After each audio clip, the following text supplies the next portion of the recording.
Sabe aquele seu colega que era bom em matemática e física na escola? Então, hoje a gente trouxe aqui um que virou um empresário, que era muito bom de matemática, de física, e hoje ele tá aqui para contar como que ele transformou essa sua habilidade no mundo de exatas em um negócio digital que fatura muito e ajuda os estudantes com aquele vilão, história dos números, sabe? Felipe Ghisoli chega ao Hotmartcast para falar como que é sair da sala de aula, do ensino mais tradicional, encarar o mercado digital, criar conteúdo online no YouTube, no Instagram, e ele vai compartilhar como que ele faz para criar tanto conteúdo atrativo, que converte e que seja transformador. E vocês aí pensando que Bhaskara não levava ninguém a lugar nenhum, né?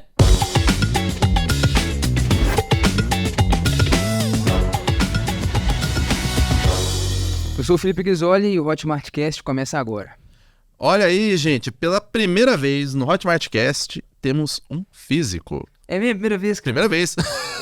Legal, Não bom só saber. físico, mas física quântica também, Física né? quântica. Mestre em física quântica. Fiz um mestrado em gravitação quântica de laços, pra ser mais E específico. física quântica de verdade, né? Física grande de gente grande mesmo. Gente grande, assim, é ciência mesmo.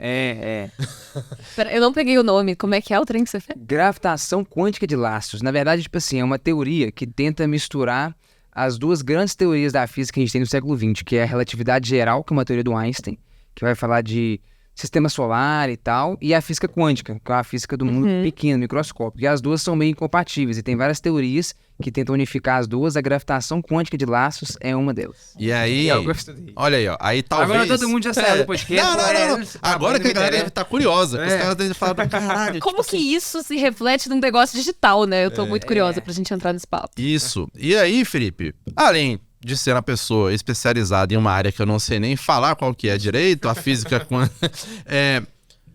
Você também é um professor, você tem ali infoprodutos, a gente se conheceu através de um grupo de mastermind. Quando você vai se apresentar, por exemplo, no mercado, o que você costuma dizer para as pessoas? Pô, cara, isso aí é um negócio que até hoje eu acho meio difícil, assim. Você vai, às vezes, em um hotel, né, tem que marcar lá a sua profissão. Eu costumo falar que eu sou professor, cara. Eu me apresento como professor. Você é professor. E hoje em dia, qual é o tipo de pessoa... O que você ensina para as pessoas ali na internet? Pra gente começar a puxar a audiência para eles entenderem você aqui. O que eu faço? Tá. Cara, a gente tem... eu fundei uma escola, né, que chama Universo Narrado, e a gente ensina física e matemática. Normalmente é pra galera ali que tá no ensino médio, o pessoal quer fazer Enem, vestibulares militares também, esse tipo de coisa. Uhum. Eu te contar, a gente que é público, que já passou dessa fase, precisa também. Também.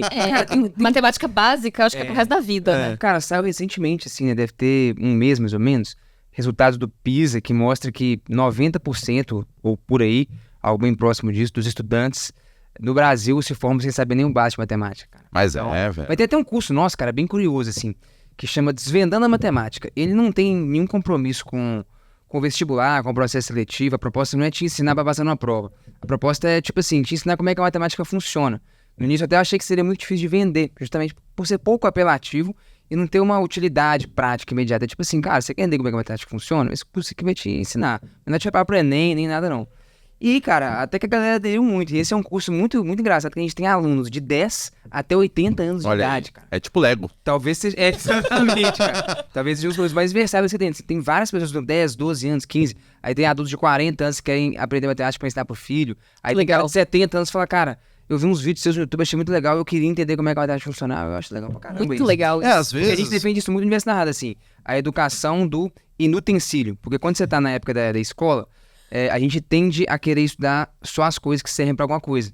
Então uma pergunta muito comum, que vocês com certeza já fizeram, pessoal, por que eu tenho que usar essa porcaria? Pra que serve a fórmula de Bhaskara? Eu não Isso. usei até hoje. Exatamente. E nunca vai usar, na real. Mas o grande lance da fórmula de Bhaskara não é o uso que você vai fazer dela, mas é que se você traça um caminho de compreender qual que foi o raciocínio feito pela galera, por que eles construíram aquilo, o que aquilo representa, eu acho que a riqueza tá nisso. Isso é muito legal. Isso te deixa muito mais inteligente. Desenvolve a capacidade de abstração. O Platão falava isso, né? Na República, livro 5, ele fala, cara, a gente tem que usar a geometria, não porque ajuda a gente a demarcar terras e territórios e tal, apesar de que isso é uma utilidade. Mas a gente tem que usar a geometria porque ela possibilita a gente compreender ideias mais abstratas. Então, a matemática para os caras está muito mais num campo de desenvolver capacidade de abstração do que de ter uma praticidade em si.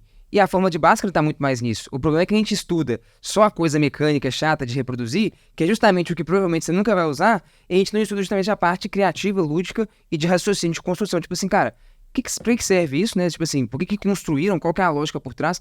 Essas coisas, a riqueza tá nisso. A gente acredita nisso muito lá no universo da Harvard, assim, de estudar o conhecimento como um fim em si mesmo, né? Não um meio para um fim, porque a forma de Bhaskara como um meio para um fim, ela não serve para nada. Eu vou aplicar ela onde? Cara, provavelmente você realmente não vai. Mas se o fim for ela própria, né, você compreender ela e entender a abstração por trás daquilo, aí você ganhou.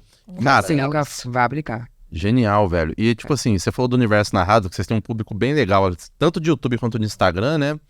E você acha que, por exemplo, o fato de a gente ter essa ineficiência de acesso à matemática mais avançada quando a gente é mais jovem te ajuda a chegar mais na galera hoje, quando você vê que você tem... Porque pode parecer que seu nicho é pequeno, certo? Só que todo mundo usa matemática em algum momento da vida. É muito grande, assim, cara. Tem uma galera que acompanha muito, a gente consome os nossos produtos, que é muito um pessoal que vai fazer provas militares. Esse é um nicho um pouco pequeno, sei lá. Tem umas 100 mil pessoas fazendo essas provas por ano. Tem a galera do Enem, já é uma galera bem maior, são 5 milhões de inscritos por ano.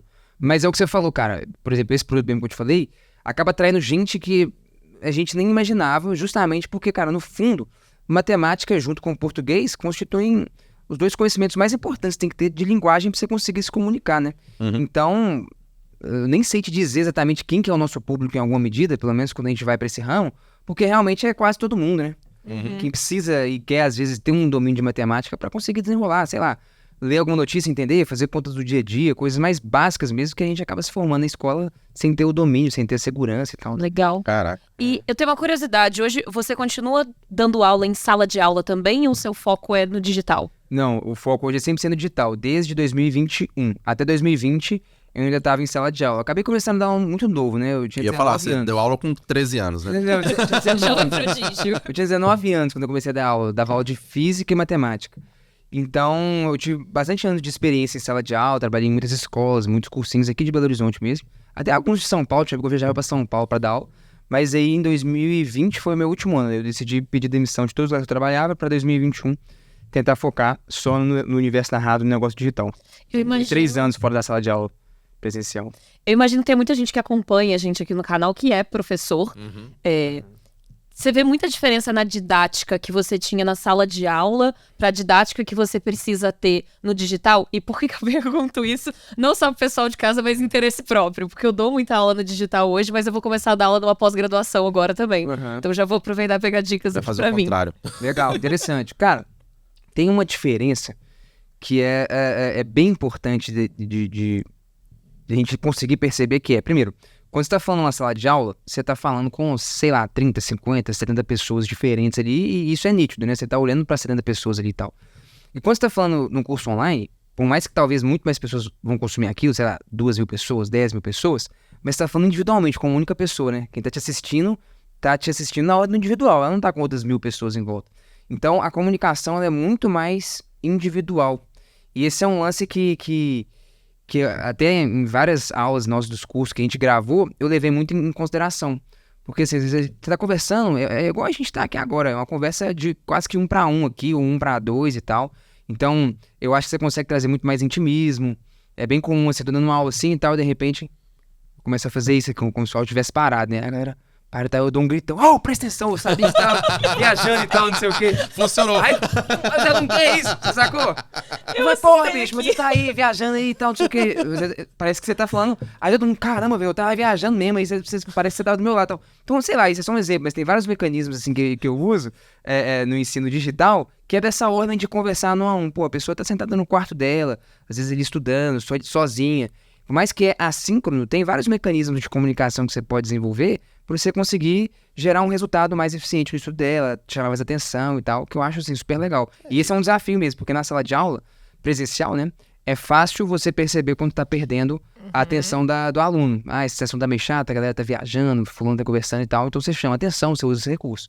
Mas no online, mesmo ao vivo é difícil de fazer isso, se for gravado ainda é mais difícil, né? Então é legal, tem vários elementos assim, os nossos alunos, aí se tiver algum que for assistindo, vai reconhecer as várias peripécias que a gente inventa nas aulas. Comentem aí, então, quais são as peripécias. O SUS, você tem um monte de elemento assim, cara, que eu acho super legal, assim, essa mecânica de você conseguir tentar construir um ensino à distância, que ao mesmo tempo eu acho que um desafio legal e importante é você conseguir encurtar essa distância. Legal. Né? Pro aprendizado ser mais eficiente, pro aluno se relacionar de forma mais profunda com o conteúdo e tal, então... E você tá concorrendo com a sala de aula Netflix, né, presencial. cara? Pois é, tem isso. Tipo assim, na sala de aula presencial você tá concorrendo, beleza, com o celular das pessoas.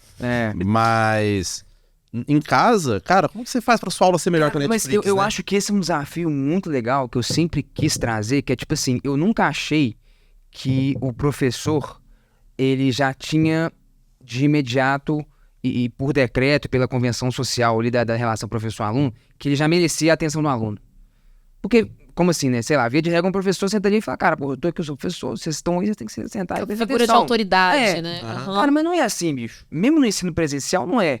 Porque a maioria tá ali sentada, obrigada, nem quer estar ali e tal. Eu acho que o trampo mais difícil do professor, e até hoje é onde eu mais tento gastar energia enquanto professor, é muito mais de conquistar a atenção do aluno, mostrar pra ele o quão interessante, o quão rico pode ser estudar e compreender aquele assunto.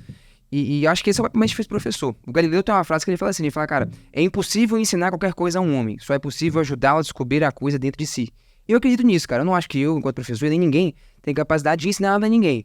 Você consegue tentar convidar a pessoa a achar alguma motivação para compreender aquilo, e se ela encontra, beleza, aí a coisa se desenrola. Se ela tem um gosto, uma vontade de aprender e tal, você conseguiu conquistar ela pro objeto de estudo, aí eu acho que a coisa começa a se desenrolar, sabe? Então eu acho que esse é um papel muito importante da gente fazer, qualquer professor, seja no presencial ou no online, mas no online ele já é imprescindível.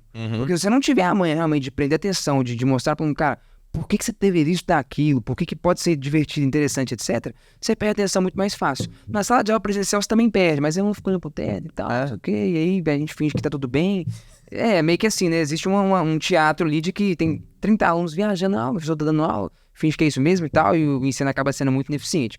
Mas no online isso é muito mais gritante, porque ninguém fica uma hora vendo uma aula ali, olhando pro teto, você já fecha e pula. Então, exige-se muito mais essa postura do professor, que eu sinto, assim, pela experiência que eu tive, né, no ensino presencial e tal, que poucos professores entendem ou têm vontade, né, de fazer isso. Normalmente o professor pensa, pô, estudei vários anos, sei que você tem que sentar e me escutar. E beleza, se fosse assim, seria até mais fácil todo mundo, mas não é. A gente só senta pra ouvir alguma coisa quando a gente se conecta, quando você tem um mínimo de vontade de entender aquilo e tal. Então, esse é um papel difícil e importante do professor, principalmente no online. Cara, e você trouxe uma dificuldade que acontece pro professor, né?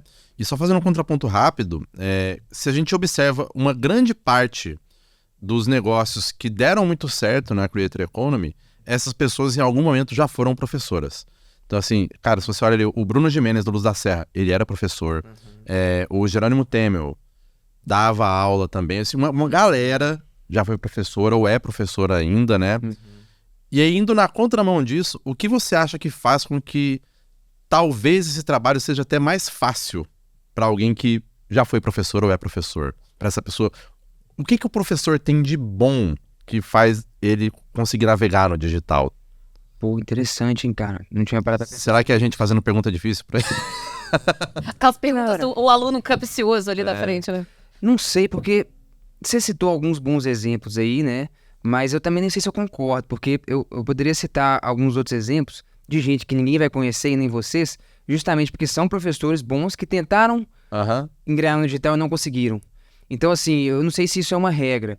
Eu acho que o fato de você ser professor, teoricamente, né, faz você dominar algumas ferramentas didáticas, de comunicação, de apresentação, que talvez te coloquem à frente de algumas pessoas que não desenvolveram essa habilidade, né, pelo ofício delas.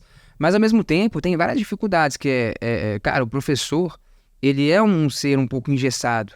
E na internet, você tem que ter um dinamismo muito grande, de entender qual que é o tipo de comunicação de cada rede, entender até, às vezes, qual que é a diferença entre o seu conteúdo a ser ensinado e o seu marketing, porque conteúdo pelo conteúdo, cara, é isso, assim, na internet a gente precisa chamar a atenção das pessoas, né? A gente precisa, sei lá, vender alguma coisa para elas, vender não do ponto de vista monetário, vender uma ideia, vender um motivo, uma razão para sentar e estudar aquilo, etc.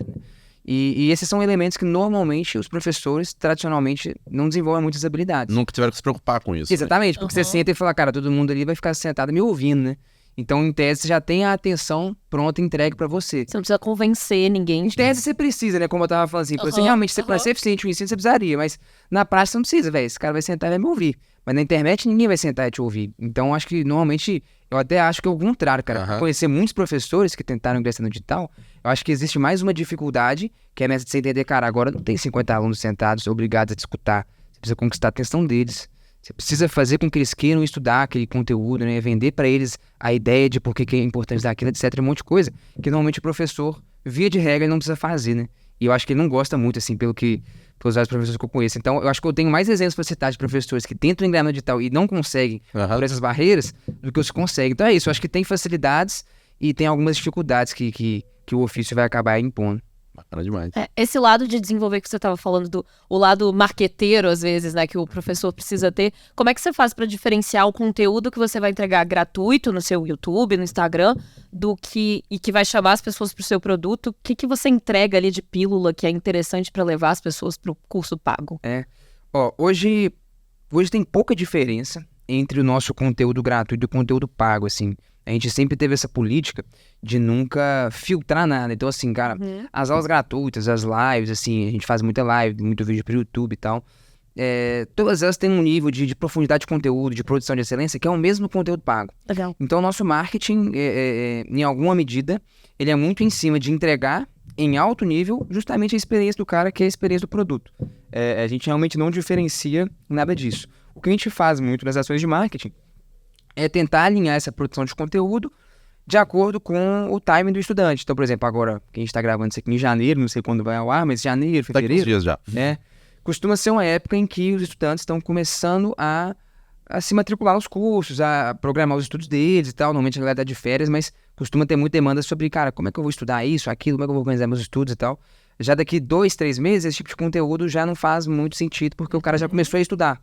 Então, existe um outro tipo de conteúdo que faz mais sentido de acordo com a jornada dele. Então, a gente tenta alinhar muita produção de conteúdo com, vamos dizer assim, a sazonalidade que tem a ver com a jornada de estudos da nossa pessoa, né? Da persona, do estudante. Muito bom. E como que você desenvolveu esse lado de, ok, aqui eu vou precisar criar o conteúdo que vai atrair a pessoa que está nessa fase e tal. Como que você se preparou? Que dicas que você dá para os professores que querem fazer essa transição para eles se prepararem para ter esse lado mais...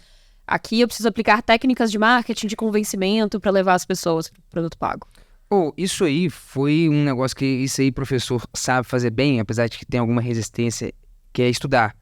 Só a resistência dos professores normalmente é em estudar uma área diferente da dele. Então é muito comum um cara que é professor de biologia, ou eu que formei em física, dou aula de física, matemática, a pessoa querer até gostar de estudar muito aquela área de formação dela. Mas, no caso, se a pessoa quiser ingressar no digital, ela vai ter que sentar e estudar, na verdade, várias coisas que com biologia, com física, com química.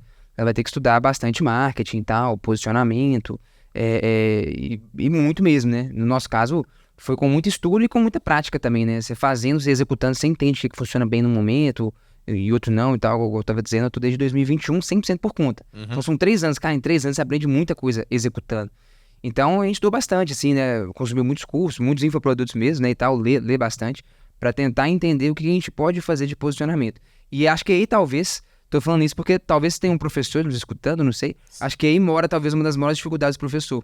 Cara, mas eu já tenho a mãe, eu tenho uma formação e tal, sei lá, português e tal. Não, beleza, velho, mas pra você rentabilizar isso e montar um negócio em cima disso, pô, é uma porrada de conhecimento que você não faz a menor ideia do que é. E eu costumo ver uma resistência, né, em professores quererem estudar uma área diferente da de conhecimento deles. Por isso que o que eu vejo que funciona muito bem é uma relação meio tipo assim, expert-agência com o professor. O professor às vezes fica bem no lugar especialista, domina aquilo ali e tal, sabe apresentar um conteúdo e tal, mas aí ele se associa com alguém que vai dominar sei lá, as ferramentas de marketing, de comunicação, para criar um posicionamento e rentabilizar aquilo. Até no meu caso, mais ou menos isso, né? Eu ia te perguntar isso agora. Foi um pouco isso, assim. Carol, que é minha esposa, na época a gente era namorado, isso foi em 2020, foi o ano da pandemia, inclusive. A gente era noivo, na verdade. Ela estava estudando para concurso, ela é formada em psicologia, tinha acabado de formar em psicologia, na verdade. E aí os concursos todos suspensos, né, e tal, pandemia. E aí eu propus pra ela. Eu falei assim, ela me incentivava muito e tal, com algumas coisas de internet que eu já fazia. Eu falei, cara, você não topa sentar, já que os concursos foram suspensos, né? Estudar algumas coisas de marketing digital e tal, uma coisa que eu não fazia a menor ideia. Nessa época eu nem sabia que existia Hotmart, várias coisas assim. Você não topa estudar essas coisas, cara? A gente produziu um curso, que aí eu sei gravar, editar, subir curso e tal. Pô, essas paradas eu domino, já fazia YouTube, né? Então eu já sabia produzir. Eu consigo fazer essa parte inteira, receber os alunos, tirar dúvida, etc. Você topa fazer essa parte aí? Ela topa. Então, inicialmente, foi ela que aprendeu. Tráfego, copy, tudo isso ela que fazia. Ela orquestrava, fazia a parte estratégia do lançamento e tal. Então, meio que acatava o que ela falava. Então, inicialmente foi assim. Aí, é claro que quando o negócio foi amadurecendo, crescendo e tal, aí eu mesmo fui sentando, parando pra estudar, entender algumas coisas de marketing, etc. Mas até inicialmente foi assim. Provavelmente, se ela não tivesse topado, eu acho que eu não sei se eu teria avançado, pelo menos não naquele momento. Naquele momento que eu dava muitas aulas, trabalhava muito, em ter que criar um curso, e eu acho que eu não conseguiria naquele momento sentar cara, como é que eu faço isso se rentabilizar, né? Como é que talvez eu não teria tempo de estudar essa parte. Eu tava fazendo mestrado ainda nessa época. Caramba. Não, e cara, e faz total sentido a Carol ser da psicologia, inclusive, porque o marketing digital, na verdade, ele tem muito mais a ver com análise de comportamento, com entendimento de comportamento das pessoas, do que com marketing em si, né? A gente passa o tempo todo aplicando alguns... Não é bem truque, né, velho? E também não é bem gatilho, mas, tipo assim, a gente vai entendendo... As técnicas, né? As de técnicas. comunicação, de persuasão, que eu acho que a galera da psicologia... Não no curso de psicologia em si, eles estudam especificamente isso, mas tem vários conhecimentos ali que têm uma utilidade... Da referência, né, de conexão. E, ô Felipe, inclusive você citou uma parada que tem um trabalho aí que você faz com maestria, que é o YouTube. Você tava desde quando no YouTube mesmo? Que você tá bem de antes de ter infoproduto, né? Exatamente, cara. Qual que é o lance? Eu criei um canal no YouTube quando eu tinha 18 anos de idade. Eu tinha me formado na escola. E aí o lance foi, eu tinha me frustrado um pouco com a escola e tal, me formei e tal como, sei lá, 80%, 90% dos brasileiros que a gente estava estudando aqui antes, sem saber nem o básico de matemática e tal. Só que eu comecei a estudar por uns livros. Eu li uns livros de matemática, física, comecei a aprender umas coisas legais. E eu criei um canal meio que de hobby, assim, a ideia era colocar umas aulas que eu gostaria de ter visto na escola, mas que nunca existiram. Genial, aulas de matemática velho. e física. Legal. Só que eu tinha 18 anos e tal, tinha ingressado em engenharia, né? Tava fazendo engenharia, mas eu achei legal, eu falei, cara... Nessa época aí foi 2014. 2014. Então não tinha tanta coisa assim no YouTube, tava começando. Eu falei, cara, não tem muita coisa, eu vou colocar umas aulas legais aqui, pode ajudar alguém. Eram aulas que eu queria ter tido ano passado e tal, no meu ensino médio. Só que a coisa acabou crescendo, né? Nunca encarei como um trabalho, era mais um hobby, de vez em quando eu produzia, colocava uns vídeos e tal. Mas até, por exemplo, aí eu fiquei de 2014, aluno da faculdade de engenharia, depois saí da engenharia, fui pra física, já tava dando aula. Eu sempre fui mantendo o canal como um hobby. Só que aquilo nunca conseguia rentabilizar aquilo. Pelo contrário, assim, à medida que eu comecei a dar aula e tal, comecei a ter um dinheiro, comprar uma câmera melhor, uma luz melhor, para fazer uns vídeos mais legais, mas nunca deu retorno. Tanto é que no ano de 2020, eu tava decidido a abandonar o canal. Falei, cara, vou parar de trabalhar com internet e tal. Porque em 2020, eu comecei em 14, tinha uns 5 anos já de YouTube, então assim, já tinha mais de 100 mil inscritos, tinha muita audiência. Mas aquilo nunca deu R$1. Quer dizer, deve ter dado algum real, mas assim, consumia muito mais dinheiro do que dava. Né? Dava algum retorno de AdSense ali, que era baixo. E eu não fazia a menor ideia de outras formas de rentabilizar. Mas 2020 tava certo. Falei, cara, vou abandonar aqui o trabalho da internet. Aí a Carol, que era minha noiva, falou, não, mas seu trabalho da internet é muito legal, impacta muito gente. Falei, cara, mas consome muito tempo. Muito recurso também, né? A gente tava pra casar. Eu falei, cara, eu preciso tentar rentabilizar as minhas horas de trabalho. Então, tem um trabalho que consome muitas horas, que era produzir pro YouTube, sem ter retorno, não tava fechando a conta naquela época. Aí eu tava decidido realmente a parar com o YouTube. Eu tinha uns 2, 3 vídeos gravados só. Falei, vou soltar isso aqui. Soltei em janeiro, fevereiro e soltar em março. Aí veio a pandemia, cara. Aí o mestrado foi suspenso, né? Voltando pra casa, dava um monte de aula, diminuiu as aulas, tudo online. Fiquei com muito tempo disponível. E falei, cara, vou continuar fazendo YouTube aqui enquanto esse negócio estiver rolando, né? E foi no ano... Vai ser só 2 semanas mesmo? 2 semaninhas. Exatamente. Aí eu fiquei, cara, produzindo um ano inteiro, na verdade. E ali pro meio do ano a Carol falou, cara, você não tenta fazer um curso? Porque às vezes pode ser um jeito de você rentabilizar, pra você não abandonar o projeto, que ela achava muito legal. Eu também achava, mas eu tava meio cansado de produzir, investir muito e não ter retorno. Aí eu falei, pô, será? Aí que eu propus pra ela, cara, você topa estudar esse negócio? Eu não faço a menor ideia, como é que eu ponho um curso no ar? Igual eu falei, não sabia nem que existia ótimo, mas sabia de nada. Então eu falei, não sei nem como é que eu ponho essas aulas no YouTube, onde é que faz, né? Aí ela estudou algumas coisas e tal, E aí a gente começou a fazer. Então, enfim, eu tenho uma relação longa com o YouTube, né? Sempre gostei muito de consumir e eu comecei a produzir pro YouTube há 10 anos atrás, eu tinha 18 anos, né? Meio com um hobby e tal, e depois a coisa foi evoluindo e virou um negócio e tal, mas foram muitos anos até isso acontecer. E eu lembro que eu vi uma palestra sua muito boa sobre o YouTube em 2023. Foi 2023 que eu vi ou 2022? Nem lembro mais. Acho que foi 22. Foi 22, final de 22. E você trouxe muita coisa ali que pro nosso mercado não é tão claro, sabe? O que acontece? Uma grande parte de quem vende curso, de quem vende comunidades, não tem um canal de YouTube tão forte, o que é curioso, porque talvez eu nem tenha te falado isso ainda. Uma das fontes de tráfego de checkout que tem ticket médio mais alto é YouTube. É mesmo? O comprador que chega através do YouTube, ele costuma pagar mais do que o comprador que chega através de outros meios. Pô, interessante. E, cara, é um lugar interessantíssimo de crescer a autoridade, né? Você que já tem um tempinho de casa de YouTube. Quais você acha que são, assim, as 3 principais dicas para quem quer começar a fazer um trabalho bem feito de YouTube, independente do nível que a pessoa esteja? Tá. Cara, eu acho que assim, um erro mais comum que tem, sempre quando alguém que tá começando a fazer alguma coisa no digital, que me conhece e procura pra perguntar, é a pessoa achar que ela precisa, assim, de uma qualidade técnica absurda. Cara, qual que é a câmera que eu compro, qual que é o microfone, a luz, eu tô na dúvida. Cara, isso aí vai ser meio que irrelevante, assim. Hoje em dia, querendo ou não, irrelevante não porque a qualidade não é importante, mas é porque hoje, cara, com um celular bom ali, um iPhone, sei lá, 12, a pessoa já consegue tirar uma qualidade de audiovisual muito legal. Suficiente para ficar um vídeo bacana pro YouTube, assim, em termos de áudio e vídeo. O mais importante é a pessoa se ligar em outras coisas, que normalmente a galera não se preocupa de imediato. Precisa produzir um vídeo, não, então tem que ter uma câmera muito louca, não sei o quê. Não, cara, isso é importante, mas é bem menos, né? Eu acho que as dicas principais seriam a pessoa estudar bastante a plataforma, tentar entender. E claro que é na prática que você vai entendendo, né? Mas assim, tentar entender realmente o que funciona, o que não funciona, que tipo de vídeo. Dá muita atenção, por exemplo, para título e thumbnail, que é uma coisa que depois de uns anos a gente até faz isso hoje na empresa às vezes. A gente começa o vídeo de trás para frente. Às vezes a gente faz um vídeo, depois você edita, depois você faz uma thumbnail para um título, a gente tenta pensar primeiro num título e numa thumbnail que seriam muito interessantes e atrativas para um certo público numa certa época do ano. E aí se a gente chega às vezes numa thumbnail no título legal, pô, legal, aí a gente faz o vídeo em cima dela. Porque, cara, hoje em dia o YouTube é muito competitivo, né? Assim, são toneladas e toneladas de horas de vídeo que são publicadas a cada minuto e tal. Então, não adianta você fazer um conteúdo mais muito legal. Lá quando eu comecei lá atrás, um conteúdo legal meio que já funcionava. Hoje, se não for muito atrativo, clicável, chamar a atenção, já não funciona. Então, às vezes, faz mais sentido a pessoa despender recurso, seja de energia ou de dinheiro, em uma thumbnail, em um título, em tentar posicionar o conteúdo de um jeito mais estratégico, do que no conteúdo em si. Não, o conteúdo não precisa ser bom, lógico que precisa. Mas se ele for só bom, mas zero atraente, ninguém nem chega nele. Então você tem que conseguir fazer ele atraente. Inclusive tem muita gente que domina muito bem essa primeira parte, às vezes nem tem conteúdos tão bons, mas consegue mais crescimento, porque dominou essa ferramenta de chamar a atenção das pessoas e se destacar, né? E você vê que tem muita diferença na linguagem que você precisa adotar no YouTube com relação às suas outras redes sociais?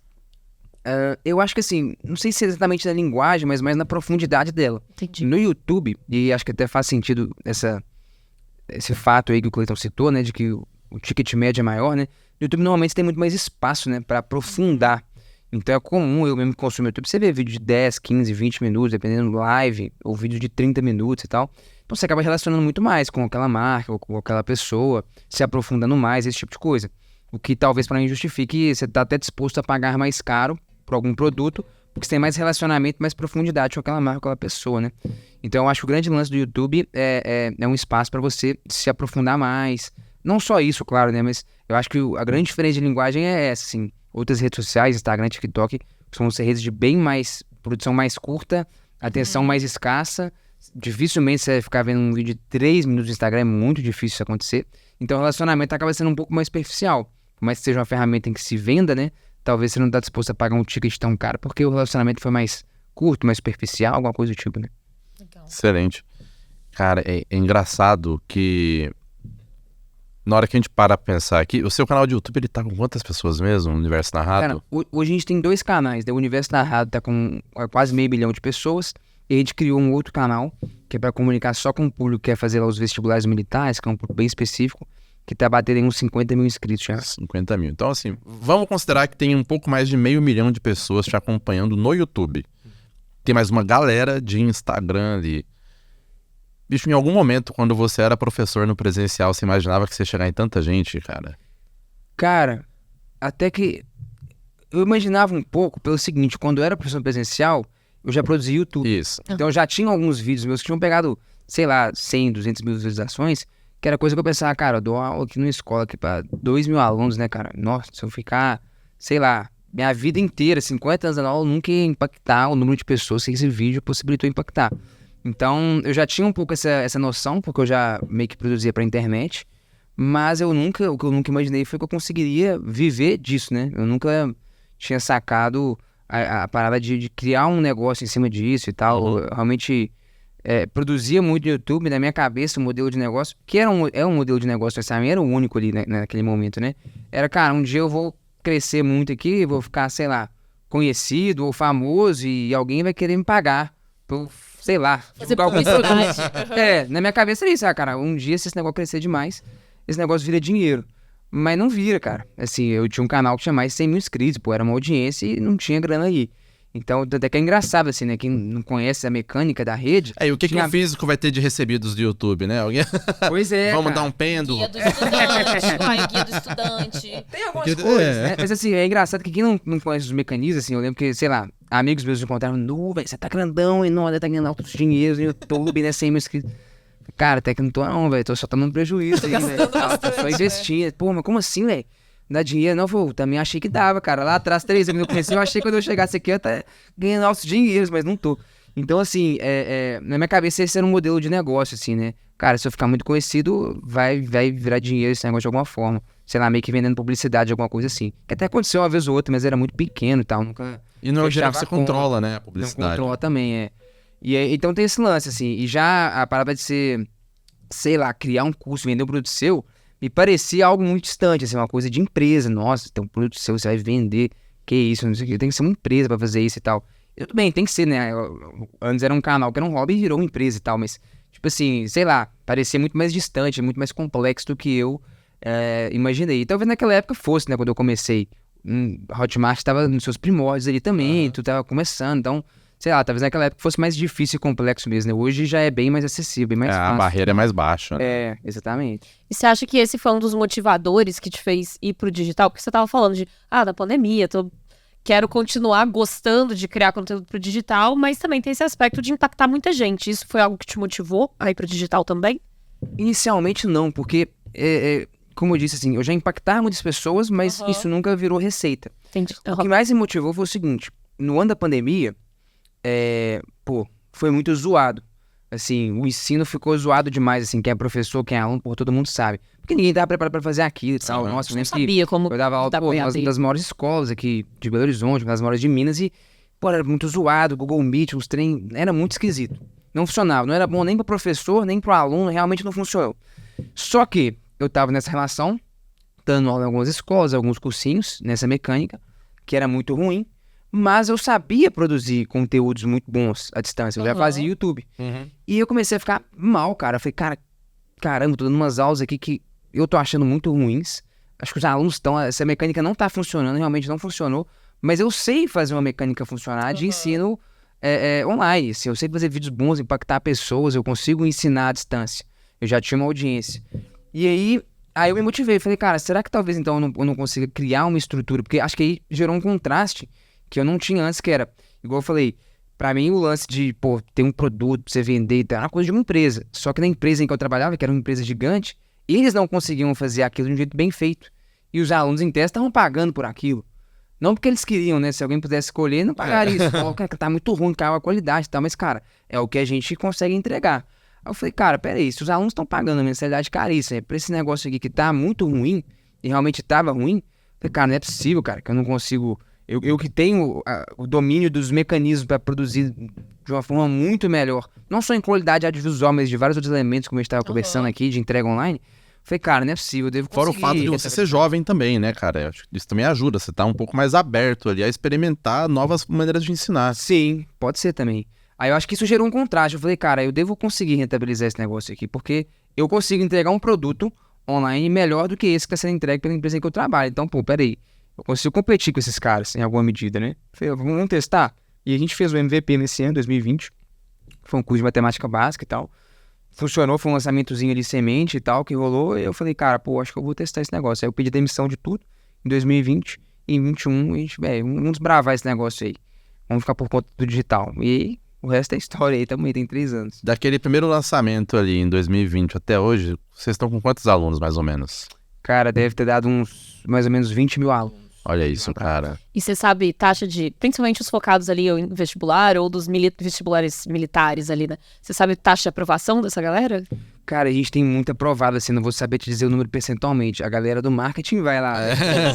Mas assim, é porque eu me conecto mais com outro tipo de coisa, assim, né? Esses números são super importantes pro nosso posicionamento, pro marketing. Então a gente tem, sei lá, centenas, milhares de alunos. Só que ele não é O um que a gente norte, vende né? muito a promessa é a pessoa acertar mais de 90% em física e matemática legal. vestibulares. Então a gente tem milhares de alunos que gabaritam o Enem em física e matemática. Esse ano mesmo a gente teve uma aluna que foi a Júlia, que tirou nota máxima em matemática do Enem, foi a maior nota do Brasil. Acho que eu vi o post do Instagram. Tiveram alguns poucos alunos que tiveram nota máxima e tal. Então, assim, esses números são legais, são importantes pro negócio e tal. Mas eu me conecto mais com o seguinte, cara, com um aluno que chega e fala assim, isso acontece muitas vezes, né? Ele chega e fala assim, cara, Guizoli, eu chamo muito de Guizoli lá, né, que é meu sobrenome. Bicho, seguinte, entendo o curso e tal, gabaritei física no Enem e tal, alguém que fez o curso de física, por exemplo. Foi muito bom e tal, mas, cara, o que mais me impactou não foi nem isso, cara. Foi que eu consegui mudar a minha forma de ver o conhecimento. Que era o lance que eu falei com vocês lá atrás. Aham. Que o meu papel de professor é muito mais, cara, eu quero muito mais transformar a sua relação com o conhecimento, porque se eu conseguir fazer isso, velho, cara, o resto vai ser fácil. Se aprender, tirar uma nota e tal, eu acho que esses lances são meio fáceis se você muda a sua forma de olhar o conhecimento. Então eu sempre quis alcançar isso. Eu lembro lá no início de 2021, quando eu tava reunindo com a Carol, eu falei, cara, o meu sonho sei lá, porque eu nunca curti muito o ensino utilitarista. Que era, serve pra quê? Não serve pra nada, então eu não vou estudar. Pra passar Não, na cara, prova, né? Exatamente. Eu sempre queria aprofundar mais. Meu lance sempre foi muito mais educação do que preparação. Até que eu sempre gostei mais de dar aula em escola do que em cursinho, porque o cursinho costuma ser mais utilitarista. Ninguém quer muito aprender aquilo, ninguém tá nem aí. Você quer só a técnica mais rápida pra você ser aprovado no Enem e tal. E eu não gostava muito disso. Então, enfim, aí eu, voltando aqui, né? Porque eu lancei esses números, que eu me conecto mais com essa transformação. Sim. Da galera mudar a forma de ver o conhecimento do que na galera ser aprovada. Porque eu entendo também que enquanto professor, enquanto educador, essa transformação ela é muito maior e mais profunda. Porque, pô, a gente sabe, vocês sabem, né? Eu acho que o aluno lá não sabe, mas a gente sabe que, cara, entrar na faculdade é só um detalhe. E quando você tá ali com 17 anos, a pessoa entra aqui, cara, beleza, entrei na faculdade, resolvi minha vida. Não, cara, você nem resolveu nada. Começando a sua vida. Na verdade, isso vai Exatamente. ter muito mais problemas Exatamente. agora. Você é muito novo pra decidir se é aquilo que você vai fazer o resto da sua vida. Sim. Tem... Mas a galera tem um pouco isso, assim. Tem. Passar na faculdade é o grande desafio da vida deles. Só É. que, pô, a gente sabe que não. Eu sei que não só porque eu passei por essa jornada, como eu tô dando aula há muitos anos para entender que isso não é o suficiente. Eu até acho que talvez a faculdade, daqui a uns anos, tende a se tornar cada vez menos importante. O que vai ser importante? É quem sabe construir conhecimento. Quem sabe sentar e seja a dinâmica que for, a pessoa consegue sentar, aprender, construir relações, criticar. Então, desenvolver isso nos nossos alunos, eu julgo que isso é mais importante, porque eu acho que é um negócio que eles vão colher por mais anos do que só a aprovação. Porque assim que vier a aprovação, vem vários outros problemas. Dessa ordem de, cara, beleza, e aí, o mercado tá super competitivo, um monte de gente tem diploma. Isso aí é só um detalhe. Você vai precisar de uma postura diferente para você ser bem sucedido aí fora. E eu tento me conectar mais com esse tipo de transformação. Eu acho que ela é mais duradoura do que apenas a aprovação. E a aprovação, às vezes, ela pode, sei lá, deixar de existir, né? É como você entra na faculdade, vou trocar, não era aquilo e tal. O que fica, então? Se, pô, entrei na faculdade, agora eu quero sair, entrar em outra, então eu tenho que sentar e estudar pra... Cara, se você sabe estudar, se você construiu conhecimento, se você tem uma bagagem, você consegue agora conseguir aprovação no outro lugar, e no outro, e ir tocando a sua vida acadêmica ali. Então, eu tento focar mais nesse tipo de transformação. Então, pelo que eu entendi, na real, você vai quase que na contramão de muitos cursinhos, de certa forma, assim, porque você não tá ensinando a galera a fazer uma prova, né? Ensinando a passar na prova. Exatamente. Eu falo assim, cara, eu lembro que eu falei isso num podcast, e a galera depois da empresa até me xingou, porque parecia que eu tava desvendando o nosso curso. Eu dava um podcast lá com uns sacanes, assim, sem fim e tal. Gente boa pra caramba. Muita gente fina, cara. E ele tava me perguntando um curso nosso. E aí eu falei assim, cara, eu nunca construí, do curso de física lá. Eu falei assim, cara, eu nunca construí um curso de física para ensinar alguém a passar no Enem. E aí esse corte viralizou, um negócio assim. Mas então, só pra dizer, galera, nossos alunos todos gabaritam física no Enem, tá? Mesmo não tendo esse objetivo do curso. Mas só falando, cara, o meu curso, a ideia era que a pessoa aprendesse física. O de matemática, aprendesse matemática, entendesse como matemática funciona, como eu tava estudando de um curso aqui. E, cara, se você entende, isso é 10 vezes mais difícil do que você passar no Enem, cara. Porque você entende como é que a matemática funciona, irmão, você tá nos 3% da população brasileira só que domina aquele mecanismo, que tem autonomia naquela linguagem. E, cara, fazer o Enem vai ser muito fácil. Não à toa a gente tem aí a aluna que tirou nota máxima e tal. Cara, fica fácil fazer a prova do Enem se você compreende isso. Então a gente foca num problema que é muito mais complexo. Porque o problema é de, cara, te ensinar uns macetes pra você fazer uma prova e tal, isso é razoavelmente fácil. Agora, cara, eu quero te ensinar a entender como é que a matemática funciona e desenvolver em você uma autonomia no raciocínio lógico matemático. Nossa, isso é muito mais complexo, mas é isso que a gente gosta de fazer. E pra quem alcança isso, cara, passar na prova fica muito simples. Um detalhe bem simples. Então é isso, assim, você pegou bem, o nosso lance é realmente esse, assim, é ensinar focado 100% no aprendizado, no entendimento e na transformação do aluno com objeto de conhecimento. Eu acho que esse é um rolê bem mais complexo de fazer, mas é o que orgulha a gente. E quando a gente faz isso, cara, os nossos resultados acabam sendo realmente muito bons, né? A gente tem muito essa promessa de acertar. Só pra você ter uma noção, sei lá, no Enem, a média de acerto da galera em física é 30%. Cara, os nossos alunos, a maior parte acerta mais de 90%. Que isso? É muito bom o resultado. Mas por quê? Porque o foco nunca foi o resultado, cara. O foco era mais profundo que o resultado. Então, pra essa galera tirar esse resultado, é fácil. Espero a galera da empresa não me xingue. Acho que ficou bem Então, o corte posicionado. vai ficar bom, vai ficar bom. Tá bom. Uma coisa que é muito do ensino tradicional é prova, para avaliar se os alunos estão absorvendo o conteúdo. Como vocês têm também muito mais esse objetivo de fazer com que a pessoa consiga interpretar um problema, extrair o que está por trás, como é que você avalia se o conteúdo que vocês estão passando está sendo absorvido, está sendo bem interpretado? Eu parto de uma premissa assim, né? A gente acaba lidando com um público, sei lá, um pouco mais maduro, porque o nosso público, a maior parte dele, são pessoas de 17 a 23 anos ali. Então você já ou tá quase terminando a escola, né? Ou já terminou o ensino médio. Então, em teoria, né? Você já tem alguma maturidade a mais pra lidar com conhecimento, assim. Pô, você já é adulto, cara. Você não precisa de uma prova pra testar. Tudo bem, na faculdade vai ter e tal, mas em tese, você já tem um pouco mais de maturidade. A gente também tenta desenvolver muito essa maturidade, seja pra nossa audiência, pros nossos alunos e tal. A gente tem uns discursos bem fortes de desenvolvimento de maturidade intelectual, mas a gente ainda tem sim, e a pessoa vai precisar disso. E no matemática e física isso é muito importante, treinar, fazer muito exercício. Então tem uma porrada de listas de exercícios no nosso curso, todas elas têm resolução e tal. Então a gente sempre recomenda e monta a estrutura do curso de modo, cara, você estudou isso aqui. Agora você vai fazer essa lista de 35 exercícios porque você tem que ver se você sabe fazer. Ou eu errei, aí tem resolução dos 35 pra você ver, pra você ir aprendendo. Então tem muita ferramenta pra pessoa desenvolver autonomia de estudo. Mas em matemática e em física, esse lance do, sei lá, do para casa, né, ou da prova, ele acaba sendo importante. Mas no nosso caso não é uma prova, né? É mais um treino para a pessoa certificar de que ela aprendeu do que uma avaliação. No nosso caso, eu não estou interessado em avaliar o nosso aluno, não vou dar para ele um certificado nem nada do tipo. Mas a gente treina eles num nível muito alto e põe muito exercício para certificar de que eles estão aprendendo. Então o exercício vira o balizador de aprendizado ou não. Cara, assistir esse módulo aqui, tinha uma lista de 40 exercícios. Você tem 36? Cara, não, eu aprendi bem mesmo. Deixa eu tentar entender aqui. Então você coloca o próprio aluno para se autoavaliar ali. Exatamente. E aí, cara, quando você cai na prova, pode ficar sossegado que o resultado vai vir, porque a gente já te treinou no nível muito alto aqui e tal. E como é que você mantém contato frequente com esses alunos? De comunidade, alguma coisa assim? Tem duas formas, né? Hoje em dia, lá a gente tem dentro da plataforma um time pedagógico lá na empresa, que fica atendendo esses alunos. Inclusive, foi uma das coisas que eu achei mais legais que a gente conseguiu construir. Tipo assim, cara, a gente tem um NPS muito alto, assim, do atendimento ao aluno, 85, quase 90. Caramba! É muito bom. Muito bom mesmo. Tipo assim, a gente consegue matar todas as dúvidas dos alunos em menos de 24 horas e com um nível de profundidade muito grande, assim. A gente treinou muito bem nosso time pedagógico, assim, são professores de física e matemática, todos muito bons e muito treinados para responder o aluno, assim, de uma forma tão completa, que o aluno quase que fica com preguiça de ler e ver aquela resposta inteira. Mas, irmão, se você ver tudo aqui, você vai ver que a gente respondeu a sua dúvida e as próximas duas que já antecipou. Então tem esse time nosso pedagógico, que tá sempre ali de segunda a sexta-feira na plataforma, e a gente tem também algumas lives pontuais que a gente faz com alunos e tal. A gente faz até live com o ex-aluno que foi aprovado, conversando com os alunos atuais, até pra dar uma motivada e tal, né? Em algum momento de estudo, sei lá, sempre no meio do ano é comum a galera dar uma desanimada no estudo e tal, você cansou. Então a gente pega uns ex-alunos que foram aprovados, que conquistaram, sei lá, aquela aprovação que a pessoa quer, pra fazer um bate-papo, trocar uma ideia, dar uma pilhada na galera e tal.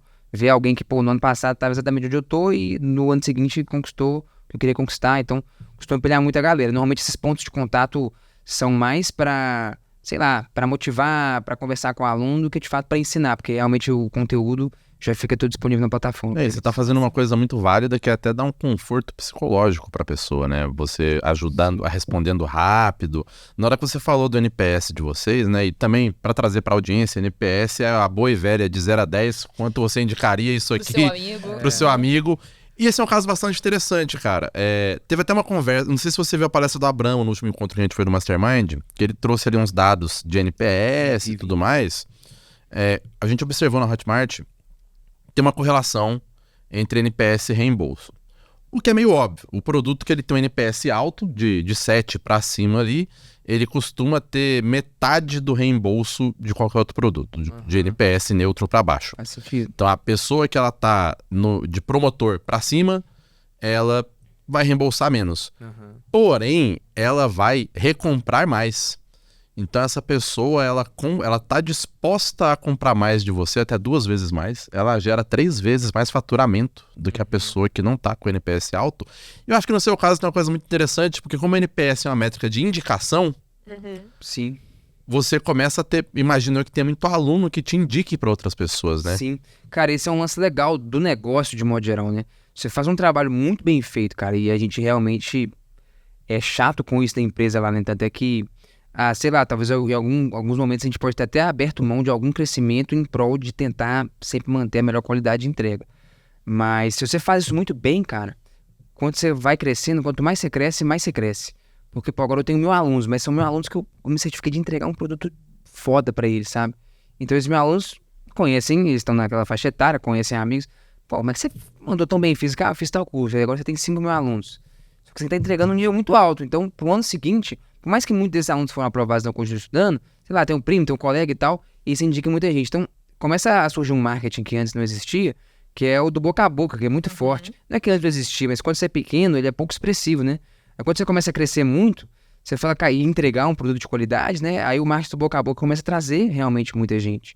E isso tem uma força muito grande, cara. A indicação, eu mesmo, a gente sabe disso, né? Você precisa de algum serviço, alguma coisa e tal. Você tem alguém que te confiança? Tem, você nem pergunta, você só vai, beleza. Se alguém que você confia, que te indica alguém de confiança e tal. Então, o lance do boca a boca é forte pra caramba, cara. É muito mais fácil você converter um lead no boca a boca do que, sei lá, num lançamento e tal. Então, entregar um produto bom é algo que se paga no médio e longo prazo ali. Acho que é uma coisa legal, porque o seu público, querendo ou não, ele tá meio que numa bolha ainda, né? Porque ele tá ali, é a bolha da pessoa de 17, 18 anos. Porque, cara, todo mundo que tá numa faixa de idade conhece mais gente na mesma faixa de idade. Sim. E isso é genial, você deixar ali esse parâmetro de, cara, eu vou criar um produto que eu quero fazer com que a pessoa indique pra outra. Sim. Isso é forte, cara. Uma coisa que um bom NPS também, uma baixa taxa de reembolso também costuma gerar é taxa de recompra. Se tiver outros produtos para oferecer, a pessoa que gostou, teve uma boa experiência, ela volta a comprar de você. Como vocês lidam com produtos de...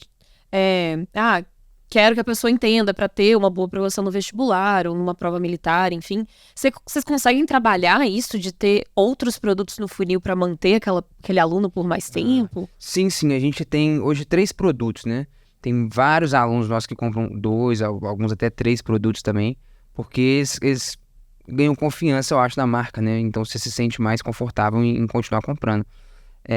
Tem até alunos que pedem pra gente desenvolver outros produtos já, e a gente tá só brecando um pouco porque a gente gasta muita energia mesmo pra desenvolver um produto. Então assim, no ano passado a gente desenvolveu que a gente tinha um curso de embasamento em matemática, que era esse curso que eu falei pra você entender como é que a taxa funciona, e um curso completo de física. Aí a galera que fazia esse curso de matemática falava, cara, o curso de física chama lições de física. E o de matemática é Desvendando Matemática. Eles terminavam e falavam, cara, eu quero lições de matemática. Que seria a continuação, né? Desvendando a física. Isso, exatamente isso, cara. E aí teve um que a gente criou, que foi o Lições de Matemática. Só que, cara, assim, foi muito bom, é um produto muito bom, mas foi um parto muito cabuloso, assim. Nossa, exigiu muitos meses de trabalho, muita gente envolvida e tal. Porque realmente a nossa audiência, os nossos alunos estão acostumados já, a gente que educou eles assim, a um nível muito alto de produto. Então, quando eles pedem esse produto, a gente já sabe o que eles estão esperando. E foi muito, assim, foi um investimento muito alto de muitos meses de trabalho, assim, quase um ano de trabalho. Muito dinheiro investido, muita energia, muita gente. E aí, assim, quando a gente terminou, cara, eu lembro que o Newton, o meu sócio lá, falou, cara, nós não vamos desenvolver produto mais tão cedo. Foi assim, foi muito estressante. Foi muito bom, é um produto excelente. É muito bom um físico que tem um sócio chamado Newton. Que também é físico. Ele é físico também. Eu falei, não é possível. Mas então tem esse lance, a nossa audiência vive pedindo, cara, faz não sei o que. E em algum momento a gente vai fazer algumas coisas a mais, mas assim, o nível que a gente criou, isso é até bom a gente falar internamente, cara, a gente criou uma barreira de entrada muito alta, porque é uma barreira de entrada até pra gente mesmo. Se é pra gente, você vai um produto desse nível, até a gente compra isso e fala, não, mas não vamos não. É muito trampo, é muito pique, é muito foda. Aí a gente fica feliz, fala, cara, a barreira de entrada é muito foda, assim, hoje em dia, eu não conheço no nosso nicho alguém que entrega um produto no nível que a gente entrega, com todos os recursos e tal. Mas é isso, vira a barreira de entrada pra gente mesmo. Porque se a gente vai entregar um produto, a audiência espera no mesmo padrão de qualidade. E até a gente fica desanimado em fazer, fala, pô, é muito trabalho, tá. Mas aí com o tempo a gente vai fazendo. Porque, querendo ou não, quando a empresa começa a crescer, né? Surgiu lá atrás, 2021, era eu e a Carol. Hoje nós somos quase 30 trabalhando. Aham. Então, assim, surgem várias coisas pra você fazer, né, cara? Gestão de pessoas, isso e aquilo e tal. Então, nem sempre você consegue desenvolver um produto com tanta facilidade que eu fazia lá em 2021. Quando não tinha ninguém, quando era só eu e minha esposa, né? Então, algumas coisas ficam um pouco mais lentas, né? Mas tá sendo bom, assim, cara. A gente tem muito orgulho de tudo que a gente faz, dos produtos que a gente tem e tal. Todos têm um excelente NPS.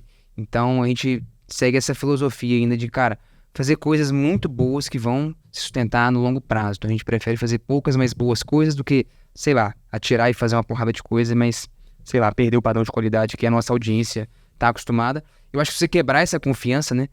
De, cara, pô, esse negócio é meio mais ou menos, né, e tal. Acho que aí, pra gente, você quebra essa relação, né, cara? De, pô, Sim. aquele cara que confia, que sabe, não, quando eu compro dessa marca, do Universo Narrado, eu sei que é assim, o padrão tá alto e tal.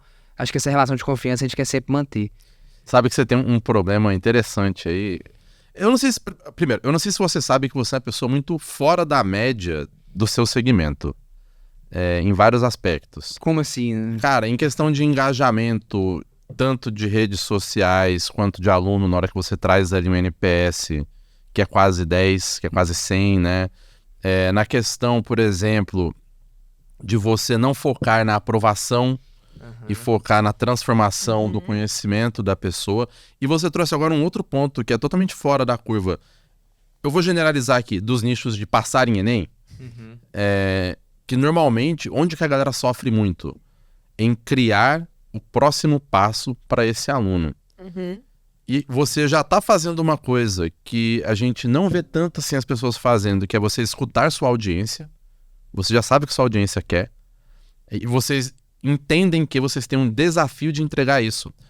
Cara, dentro desse grande segmento que existe ali de vender um conhecimento para quem vai passar no Enem, normalmente o que a galera vende é a aprovação no Enem e depois tem um sofrimento para fidelizar esse aluno num nível. Sim. Então eu quero te dar os parabéns por isso, cara. Que, tipo assim, você já tá, assim, uns bons passos além. E uma outra coisa, na hora que você olha ali, que você tem mais de 20 mil alunos numa jornada de 3 anos de mercado, não sei se você vê isso, mas isso te coloca como meio que um dos maiores professores do Brasil dentro da sua área de conhecimento. Assim, você já parou pra pensar nisso alguma vez? E se sim, como você se sente quando você percebe que, cara, bicho, tipo assim, meu CNPJ consegue ensinar mais de 20 mil pessoas? Pô, interessante, hein? Ó, peraí, então, eu vou voltar um pouquinho aqui no que você começou falando. Cara, eu acho que o lance pelo qual é fácil a gente vender outros produtos para os nossos alunos é justamente porque em tudo que a gente faz, até na comunicação do produto, e seja interna ou externamente, né, nas comunicações que a gente faz em rede social, a gente está sempre falando muito da importância do conhecimento. Você até citou o Newton aqui, né, o físico. Eu já falei isso algumas vezes, eu lembro quando eu ficava, porra, você acha que o Newton, velho, dava pra prova? Porra, vai cair na prova esse negócio. Tá maluco, entendeu? O Einstein, não, porque esse negócio não cai na prova, talvez não, cara. Esses caras, eles tinham uma relação profunda com o conhecimento. Então a gente tem muita comunicação de coisas grandiosas acontecem quando a gente se relaciona com o conhecimento e tal, e você tenta tirar um pouco o foco da aprovação e jogar pro conhecimento. E a gente cria toda uma base de audiência, então, que se conecta e para a qual essas coisas fazem sentido. Então esse cara, ele tá interessado no conhecimento. Então se a gente faz 2 cursos de matemática, ele compra os 2, porque ele entende que ele vai enriquecer o conhecimento dele. O de física também, mas não sei o que, não sei o que. Então pra gente é fácil, porque se eu vendo sua aprovação do Enem, tá aqui, passei no Enem, então tchau, não serve pra mais nada. Agora, se você vende, cara, conhecimento e uma relação diferente com conhecimento, e essa pessoa se fascina por aquilo, ela pode passar no Enem que ela continua comprando a gente. É comum, assim, alunos nossos que passam e renovam o produto. Fala, cara, na faculdade eu quero ter acesso a isso aqui e tal. Fazer um curso na área de exatas, eu sei que isso aqui vai ser muito bom. Tem gente que nem é da área de exatas, cara. É comum. Assim, até a gente fica super, cara, que maluquice, velho. O que esse cara tá comprando as coisas? Não, cara, eu acho doido demais. Assim, uma fisioterapeuta, já, tipo assim, bem colocada, comprou lições de matemática. Porque eu queria entender a matemática inteira. Tipo assim, ou seja, você vende conhecimento, né? Então, não interessa em que fase da vida você foi. É fácil você revender pra essa pessoa se você fidelizou ela e construiu essa relação de confiança. Não é em cima de uma aprovação, né? Então, eu acho que... Eu nunca tinha parado pra pensar exatamente sobre isso, mas agora que você colocou, eu acho que tem a ver com esse posicionamento nosso. Que foi construído realmente ao longo de anos, assim, muito antes de existir negócio, né? No YouTube eu já falava isso, assim, isso realmente é algo em que eu acreditava. Eu falava isso em sala de aula presencial, cara. Eu lembro que eu contei uma história uma vez no YouTube, que era justamente isso que eu tava falando pra vocês aqui, do lance de que um aluno levanta a mão e pergunta pro professor, por que eu tenho que estudar essa porcaria? Pô, eu dava aula de matemática e física, eu ouvia muito isso, cara. Só que eu não me incomodava em ouvir isso, não. Eu sempre tentava entender, porque foi o que eu falei, cara, o grande lance do desafio do professor é você desenvolver no aluno a vontade de querer aprender aquele negócio. Então, se o aluno levanta a mão, eu lembro até hoje de uma aula, cara, terceiro ano do ensino médio, era uma aula sobre lançamento de projéteis no campo gravitacional uniforme. Aí tinha umas equações complicadas e tal. Não lembro de nada Não tão disso. fácil, um negócio meio abstrato. E um levantou a mão e perguntou assim, professor, por que a gente tem que estudar esse negócio? E eu saquei que o que tá por trás da pergunta é justamente essa desconexão. Tipo, cara, eu não tô entendendo, não faz sentido. Tipo assim, não queria ter que estudar isso. Sacou? E eu lembro que eu sentei, parei assim, pensei um pouquinho, né? Os alunos estavam copiando alguma coisa lá e tal. Sem ser presencial ainda, né? Aí eu pensei assim, cara, posso falar com ele assim, ô João, eu conheci ele, né? Cara, você tem que estudar porque vai cair na prova semana que vem, pô. Eu falei, velho, que resposta mais miserável. Utilitária. Exatamente, se serve só pra porque cai na prova, não serve pra nada. Vamos mudar o que cai na prova, na verdade. Eu poderia falar, cara, isso aqui é importante pro Enem e tal, no fim do ano, né, e tal. Você quer passar em medicina, que eu sei, então você vai precisar saber. Só que pra mim essa resposta era tão ruim quanto, que era tipo assim, cara, só serve pra prova, que bosta. Então muda o que cai na prova, assim, a prova tá errada. Se só serve pra prova, é a prova que tá errada. E aí eu percebi que eu não sabia responder. Eu falei, cara, ele tá no terceiro ano do ensino médio, ele quer fazer medicina, então ele nem precisa saber esse nível de fio. Eu olhei pra cara dele e falei assim, cara, sei lá. Eu que a galera rachou. Eu falei, cara, na moral mesmo. Melhor ser transparente. Tipo assim, velho, vai cair na prova, você tá ligado, você quer importante do Enem, etc. Mas assim, eu não vou, sei lá, eu não acho que isso aí motiva muito. Se serve de resposta pra você, né? Se for te motivar, mas na boa, eu não sei não. E aí eu fiquei incomodado com aquilo, cara, que eu fiquei deitado pensando, por que eu tenho que dar essa aula, velho? Realmente não fazia sentido. Fiquei incomodado um tempão. Meses, cara, talvez mais de ano, incomodado com esse tipo de pergunta. Porque eu sempre achei que ela realmente é a pergunta mais importante que existe numa sala de aula, sacou? Porque se o aluno não se reconhece na posição de ter que se relacionar com aquele objeto de estudo, nada mais faz sentido. Você não vai conversar, você vai estudar pra ganhar na prova, senão você vai tomar... Pô, não é possível que isso é educação, né?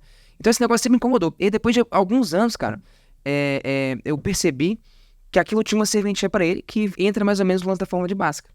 Só que ele já tinha se formado e tal, não tinha contado, mas se ele estiver me Você escutando liga aqui, pra ele quem e fala, sabe... olha, Se você estiver vendo aqui, A ó, melhor resposta, depois eu dei um TED Talks, né, falei sobre isso e tal, mas o lance era, cara, isso aqui, você quer fazer medicina, você nunca vai fazer essa conta na sua vida, te garanto, velho. Nem engenheiros fazem essa conta não tá na ordem do utilitário. Tem um lance que cai na prova e tal, mas vou até desconsiderar porque, pô, não é possível que seja só pra isso. Mas, cara, o lance é, se você, cara, aí é o lance do Platão lá, do livro 5 da República. Cara, esse negócio te faz mais inteligente, velho. Se você realmente mergulhar aqui e tentar entender o negócio, quem que fez essa conta foi o Newton, por quê, o que que significava, meu irmão, isso é uma jornada que muito por acaso é meu rica. sócio. Que por acaso é o meu sócio. Então, assim, cara, se você realmente trilhar esse caminho, você vai sair no final mais inteligente, com mais capacidade de abstrair, de questionar. Essa compra você nunca vai fazer na sua vida. Mas não tem a ver com isso, não tá na ordem do utilitário. É o lance é a jornada, né? Guimarães Rosa falava isso muito no livro dele. Falou, meu irmão, é a travessia que é o rolê. Se você fizer isso bem aqui, compreender a parada mesmo e tal, você nunca vai fazer essa conta na sua vida, não serve pra nada, mas vai servir pra muita coisa. Então, o lance do Platão era isso, cara, assim. No nosso escritório, inclusive, depois você tem que dar um pulo lá, tá escrito na entrada lá, não são admitidos ignorantes em geometria. Muita gente para na porta e fala, pô, não posso entrar. Mas isso, na verdade, é uma homenagem ao Platão, porque na Academia de Platão conta-se que tinha essa frase, não são admitidos ignorantes em geometria. E por quê, mano? Platão era um filósofo Mas, na verdade, você só começava a se formar enquanto filósofo na Academia de Platão depois que você dominava as 5 áreas básicas da matemática. Por quê? Porque por Platão ele entendia e sabia que a compreensão da matemática era realmente a base da compreensão de qualquer ideia abstrata. Você não consegue estudar filosofia sem matemática. Hoje a gente acha que são coisas muito distantes. Não, filosofia não, cara. A matemática está enraizada com a filosofia. Para os gregos era a mesma coisa. Na verdade, a matemática era a base da filosofia. Você só se formou enquanto filósofo depois disso. Então, ou seja, o Platão defendia essas ideias lá atrás de que, cara, a importância do conhecimento matemático não era porque vai me ajudar a dividir as terras, né, os territórios, a geometria e tal, porque era o uso da época, né? Platão não tem nada a ver, cara, serve pra esses negócios, mas é porque isso te deixa mais inteligente, eleva seu intelecto. Então, a resposta lá pro João era, cara, isso aqui, se você fizer bem, se você só memorizar umas formas pra fazer o Enem, pô, vai ser uma merda, não vai servir pra nada, você nunca vai precisar fazer essa conta. Mas se você realmente, cara, mergulhar nesse negócio aqui e entender por que os caras estavam pensando e queriam fazer isso, qual foi a importância que teve, cara, isso vai enriquecer muito, velho, sua jornada intelectual. Isso vai te possibilitar abstrair algumas ideias que as pessoas não vão. Isso é muito Nunca legal. pude dar essa resposta pra ele lá. Olha aí. Quem Mas sabe ele eu está demorei- ouvindo agora. Quem sabe, né? Mas eu demorei alguns anos, cara, pra sacar essas coisas. Porque, igual eu falei, cara, sempre... E a gente escuta isso muito quando professor, principalmente de física e matemática, né? Essa pergunta por parte dos alunos. Eu sempre achei ela a pergunta e acho até hoje, cara, a pergunta mais importante de todas, cara. E você precisa dar uma resposta satisfatória pro aluno, porque essa é a pergunta que ele faz porque ele não vê sentido em estudar aquilo, cara. E se ele não vê, o papel mais importante do professor é esse, é mostrar algum sentido. E ele vai ser eventualmente diferente para pessoas diferentes, né? Então, para um aluno, sei lá, que vai fazer engenharia, exatas, talvez tenha um outro sentido, mas para um que vai fazer medicina também tem um outro sentido. E mostrar esse sentido, cara, para mim continua sendo a parte mais importante da educação e a pergunta mais importante que a gente tem para responder. E eu nem sei mais o que a gente tá falando disso. Você fez Não, uma mas Mas eu acho que isso é muito bom, passa pelo prazer de estudar, às vezes. Sim. Eu fiz relações internacionais, a gente estava comentando aqui antes de você chegar. Pra que eu uso na prática? Não, quase nada. Mas são coisas culturais, coisas, história, econômica, muitas vezes que me davam muito prazer, que eu ainda gosto muito desses assuntos. Geografia política. Então, são coisas que eu gosto de estar inteirada. Então, eu fico muito feliz também de te ouvir falando, que eu penso que eu gostaria, às vezes, de ter tido mais professores assim, em outros momentos. E eu tô meio assim, pô, eu quero fazer um mestrado agora. Pô, tá vendo? Então a missão foi Olha cumprida só. aqui, cara. A educação venceu. Mas, cara, olha que legal. Tudo isso, acho que a gente tá falando, se eu me lembro bem, porque essa aqui é a nossa comunicação, sempre foi. Então, acho que a gente atrai pessoas e cativa e coloca pessoas numa janela de conhecimento em que aí fica fácil você revender para elas outras coisas. Porque se você tem bons produtos e o objetivo é o conhecimento com um fim em si mesmo e não só a aprovação, tanto faz se já foi aprovado, que você quer continuar desenvolvendo conhecimento. Então, acho que é por isso que a gente consegue fazer isso razoavelmente bem, eu diria. E aí a outra pergunta que você me fez era sobre impactar essa quantidade de pessoas. Cara, isso realmente é muito legal, assim, cara. Eu lembro que quando eu pedi demissão de todos os lugares, eu tinha bons empregos e tal, pô, ganhava bem. Eu falei assim, cara, se der pra pagar as contas, eu já tô muito feliz, velho. Porque, como eu disse, foi fácil pra mim pedir demissão das escolas, porque tava muito esquisito, tava sendo feito de um jeito muito estranho aquilo. Meu compromisso sempre foi com a educação. Eu falei, cara, eu consigo online fazer um negócio melhor, então eu vou tentar fazer. Não sei se vai dar dinheiro não, mas se der pra pagar as contas, tá bom. Isso foi há 3 anos atrás, né, cara? Pô, a gente tem uma empresa, escritório, 30 pessoas trabalhando, 20 mil alunos. Era um negócio que eu nunca ia conseguir dimensionar. Então é um negócio meio chocante, assim. Sempre que alguém fala isso, eu fico meio com medo, meio espantado, porque a internet ela é um lance que, sei lá, é fácil você não se dar conta da proporção das coisas, né? Eu tinha 100 mil inscritos no YouTube, eu falei, vou parar esse negócio. Caramba, 100 pessoas, 20 mil alunos, os números você não tá vendo ali, né? É diferente aqui, vim aqui pela primeira vez aqui no escritório da Hotmart, você vê uma estrutura gigante, um monte de gente, você vê presencialmente e tal, causa mais impacto, né? Mas assim, na internet direto, eu acho que eu particularmente tenho a tendência de subdimensionar o impacto que a gente causa, então, sei lá, sempre que alguém me fala umas coisas tipo igual essa, eu fico meio espantado, eu falo, caramba, o negócio tá estranho mesmo, hein? Meio grande esse negócio aí. Eu não me dou conta muito desse negócio não, mas realmente é muito legal, cara, é muito gratificante, uma responsabilidade muito grande, né? Enquanto professor, enquanto alguém que acredita muito em educação, tá nessa posição, mas, cara, eu me sinto muito, muito satisfeito, assim, de poder viver disso, assim, é um lance muito legal para um professor, eu acredito. Como vocês viram aqui, cara, esse papo que a gente tem não é um papo que você tem com qualquer professor. Muitos professores, não sei se tem tantos incômodos quanto eu tinha na sala de aula. Ou se tinha, talvez, da preocupação com o aluno, porque isso, de fato, nem é tão bem feito na formação do próprio professor, né? Ela é muito deficitária. Eu costumo falar que eu acho que eu virei um bom professor porque eu aprendi física e matemática nas ruas. Eu não aprendi na universidade. Pô, comecei a dar aula de física, eu fazia faculdade de engenharia. Eu aprendi a dar aula dando aula. Eu não fiz uma licenciatura, não antes, né? Então, assim, eu tava dando aula, tinha 20 anos, era o professor mais novo, numa das maiores escolas aqui de Belo Horizonte, e eu dava engenharia mecânica. Pô, onde é que eu aprendi a dar aula? Foi na rua, sacou? Então, isso teve um lado bom, porque não me enviesou e minha preocupação não é só como é que eu aprendi dando aula, foi com o aluno. Eu vi a pergunta e eu sempre... Por que eu tenho que usar isso? Eu sempre levei tudo em consideração, porque foi o aluno que me ensinou a dar aula. Sacou? Minha escola de formação foi essa. Então, tô dizendo isso porque, pra mim, cara, poder viver hoje de educação num negócio, fazendo um negócio do jeito que eu acredito, é muito legal. Porque numa escola tradicional, cara, eu tô fazendo uns cursos aqui que talvez alguém vai comentar, pô, mas vem aqui na minha escola dar aula pra ver se você consegue dar aula desse jeito. Não, talvez eu não consiga mesmo não, cara. Porque eu sei como é que é engessado o ensino tradicional, eu sei as limitações que ele impõe, você tem que terminar aquele cronograma e você não tem o menor tempo de despertar o interesse no aluno, porque você tem que terminar um conteúdo ali e a coordenação vai te cobrar. Eu sei qual que é a dinâmica da sala de aula, eu trabalhei muitos anos ali, né? Então, poder hoje não estar sob exatamente essa dinâmica, essa pressão, e poder fazer... Tô sob outras pressões, cara, mas, enfim, poder fazer educação do jeito que eu acredito, cara, focando assim numa aula, eu costumo falar, tem um pedagogo que eu gosto muito, brasileiro, deve ter falecido, que é o Rubem Alves, mineiro inclusive, que ele falava assim que um bom professor tem que ser um professor de espantos. É um professor que causa espanto no aluno, que o aluno, sabe aquelas poucas aulas que você fala, nu, que doido, o que aconteceu, que loucura. Aquele cara ali, ele foi mais um professor de espantos. Ele mais te abismou e te despertou interesse naquilo que de fato ensinou, mas ele fez o mais importante.